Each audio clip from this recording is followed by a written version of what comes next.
சுப முதலீடுகள் செய்யக்கூடிய ஒரு அமைப்புகள் தொடர்ந்து மிதுன ராசிக்காரர்களுக்கு இருக்கிறது. சிறு சிறு தொந்தரவுகள் வந்தாலும் பரவாயில்லை, பெரிய பாதிப்புகள் இல்லை. அதே சமயத்தில் அஸ்தம சனியெல்லாம் முடிந்து சனி 9ஆம் இடத்திலிருந்து நீடித்து நல்ல பலனையே கொடுத்துட்டு இருக்கிறார். திடீர்னு ஒரு மூட் ஸ்விங்ஸ்ன்னு சொல்லுவோம். ஒரு டைம்ல நம்ம உத்வேகமும், ஒரு டைம்ல வந்து டல்லா இருக்கக்கூடிய அமைப்பு. தேவையில்லாத கருத்து வேறுபாடுகள், தேவையில்லாத மன வருத்தங்களை நம்ம அவாய்ட் பண்ணலாம்.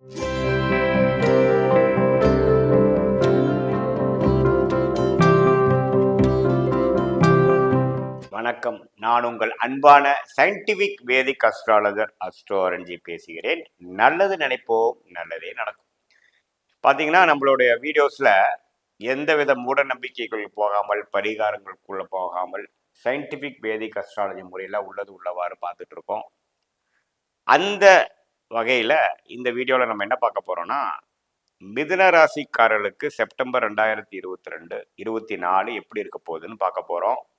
அதுக்கு முன்னாடி ஃபஸ்ட் டைம் நம்மளுடைய சேனலுக்கு வரவங்க மறக்காமல் சப்ஸ்கிரைப் பண்ணுங்கள். உங்களுடைய பிடித்த வீடியோஸ் வந்து ஃப்ரெண்ட்ஸ் அண்ட் ரிலேட்டிவ்ஸுக்கு ஷேர் பண்ணுங்கள்.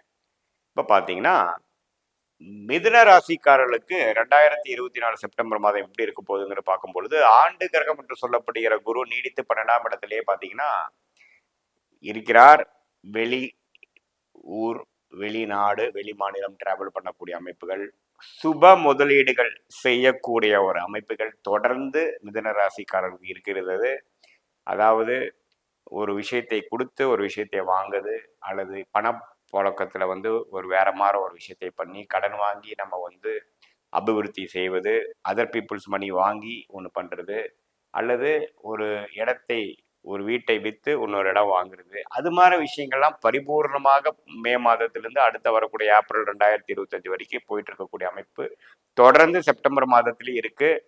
10ஆம் இடத்துல ராகு இருக்கிறது பார்த்தீங்கன்னா, தொழில் விஷயத்துல வந்து சிறு சிறு தொந்தரவுகள் வந்தாலும் பரவாயில்லை, பெரிய பாதிப்புகள் இல்லை. அதே சமயத்தில் அஸ்தம சனியெல்லாம் முடிந்து சனி 9ஆம் இடத்திலிருந்து நீடித்து நல்ல பலனையே கொடுத்துட்டு இருக்கிறார். அந்த அடிப்படையில் மாத பலன்களோட பயிற்சி எப்படி இருக்குன்னு பார்த்தா, ராசிக்குள்ள வந்து செவ்வாய் நீடித்து செப்டம்பர் மாதம் முழுவதும் இருக்கிறார்.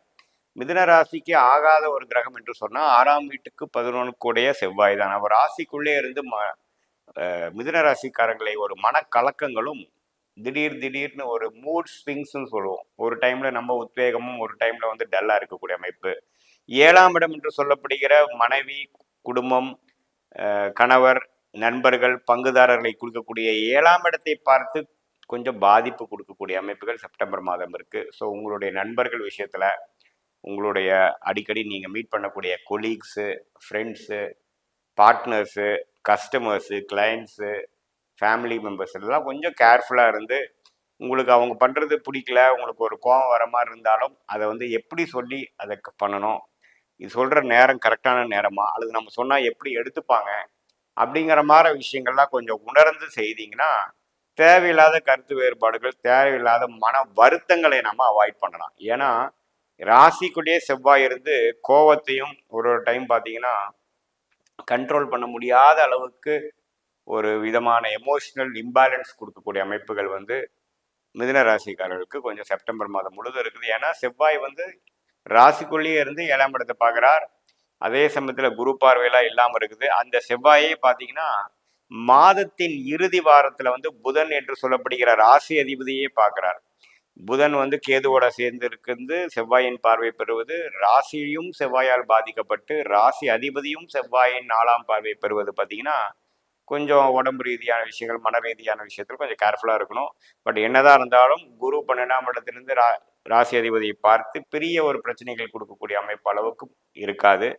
அதே சமயத்தில் சூரியன் வந்து 3ஆம் இடத்தும் சிம்மத்தில் ஆட்சி பலம் பெற்று செப்டம்பர் 17ஆம் தேதியிலிருந்து 4ஆம் இடத்துக்கு இடம்பெறுவது தவறில்லை. நட்பு வீட்டுக்கு மாறுறார், குருவின் பார்வைக்குள்ள போறார், முயற்சி திருவினையாகக்கூடிய அமைப்புகள் உண்டு. தொழில் வெற்றி, வேலை வெற்றியில் ஜெயிக்கக்கூடிய அமைப்புகள் கண்டிப்பாக உண்டு.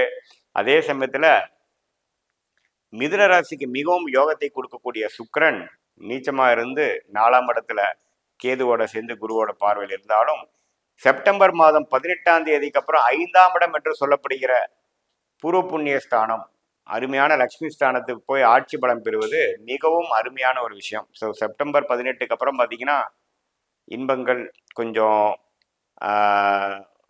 லக்கு, நம்ம பண்ண முயற்சியில் நல்ல ஒரு விஷயங்கள் வர்றது, சுவாரஸ்யமான விதத்தில் வந்து நாட்களை செலவிடுதல், ஒரு இன்ட்ரெஸ்டிங்கான விஷயங்கள் போகிறது, காதல் விஷயங்கள், நட்பு விஷயங்கள், கல்யாண விஷயங்கள், பெண்கள் விஷயங்கள், இது எல்லாமே ஓரளவுக்கு சாதகமான ஒரு விஷயங்கள் கொடுக்கக்கூடிய அமைப்புகள் வந்து மிதுன ராசிக்காரர்களுக்கு இருக்கிறது. ஏன்னா குரு என்னன்னா 12ஆம் இடத்துல இருந்தாலும் சுக்கிரன் வந்து 5ஆம் இடத்துல அதோட ஓன் வீட்டில் ஆட்சி பெறுவது எந்த விதத்திலையும் சனி பார்வையோ செவ்வாய் பார்வையோ பெறாமல் இருப்பது பார்த்தீங்கன்னா ஓரளவுக்கு ஒரு நல்ல அமைப்பு. கொஞ்சம் லக்ஸுரி ஐட்டம்ஸ் பண்ணுறது, வாங்குறது, ஒரு டூர் போயிட்டு வர்றது, அது மாதிரி விஷயங்கள்லாம் கொஞ்சம் நல்ல விஷயங்கள். காதல் விஷயத்தில் இருந்துட்டு நல்ல ஒரு பலன் வராமல் இருக்கிறவங்களுக்கு ஒரு நல்ல ஒரு ரிசல்ட் கிடைக்கக்கூடிய ஒரு செகண்ட் ஹாஃப் ஆஃப் செப்டம்பர் வந்து கண்டிப்பாக இருக்கிறது.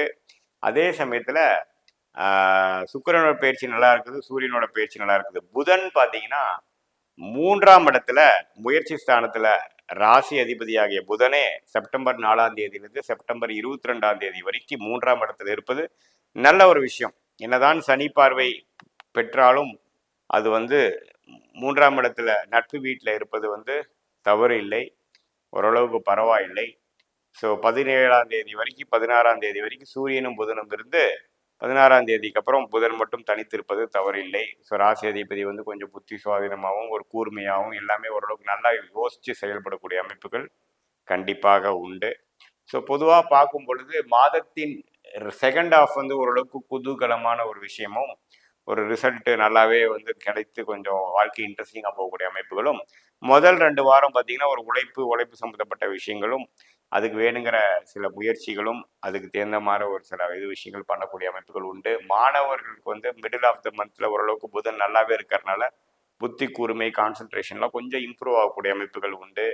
அதே சமயத்தில் குருவின் பார்வை 4ஆம் இடத்துல கேதுவிலிருந்து சுக்கிரனும் பார்த்தீங்கன்னா 4ஆம் இடத்துல இருக்கும் பொழுது குறிப்பாக வந்து செப்டம்பர் மாதம் 3ஆவது வாரம் வரைக்கும் அப்படி இருக்கக்கூடிய அமைப்பு. கடைசி வாரம் தான் வந்து செப்டம்பர் 18ஆம் தேதியிலேருந்து தான் வந்து சுக்கிரன் 5ஆம் இடத்துக்கு வரார். ஸோ முதல் ஒரு 2.5 வாரம் பார்த்தீங்கன்னா 4ஆம் இடத்துல இருக்கிறது இடம் விஷயங்கள், வீடு விஷயங்கள், வாகன விஷயங்கள் எல்லாம் வந்து கொஞ்சம் கொடுக்கல் வாங்கல் பண்ணுறது, கொஞ்சம் ஒரு ஒரு விஷயம் வாங்குறது, இது எல்லாத்துக்குமே ஒரு அருமையான ஒரு டைமாக மிதுன ராசிக்காரர்களுக்கு கண்டிப்பாக 2024 செப்டம்பர் மாதம் இருக்குதுங்க. செப்டம்பர் மாதம் வந்து ஒரு ஆக்டிவிட்டி ஃபீல்டு நல்லா ஒரு நிறையா விஷயங்கள் ப்ரோக்ரஸ் ஆகக்கூடிய ஒரு மாதமாக தான் இந்த செப்டம்பர் மாதம் 2024 இருக்க போகிறது.